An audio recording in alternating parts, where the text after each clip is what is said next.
It's really surreal looking back over almost a decade at this book and having it come back to shelves and be reprinted.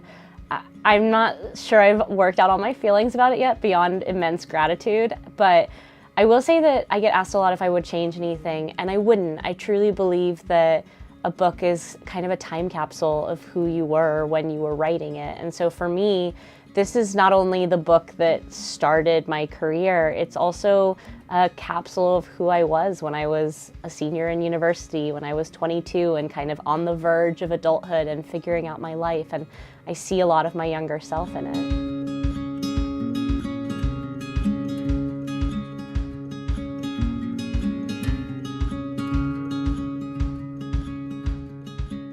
I think success makes writing harder, which is one of those weird things where I think maybe success should make writing harder.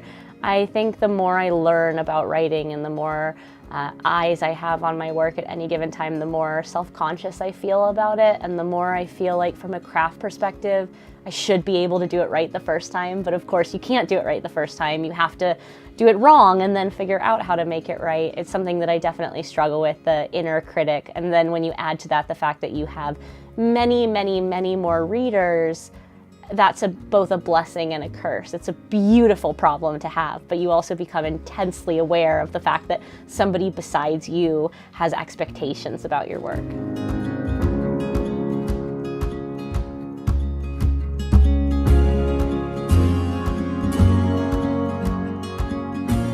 Oh yeah, I have had such a blast doing this comic, and one of the reasons that I've loved it so much is because when you write a novel, obviously the visual element is open to interpretation. You're putting something into words and then it's the reader's job to intuit and convert that into a visual image. But when you do a comic, I was able to articulate exactly what these characters look like and exactly what the magic looked like. And to some, that might be a negative because they want to imagine it themselves. So what I say is that this isn't canon, this isn't how it has to be, but if you want an idea of how I, as the author and creator, see these characters and this world, then the Steel Prince comic is a perfect window into that.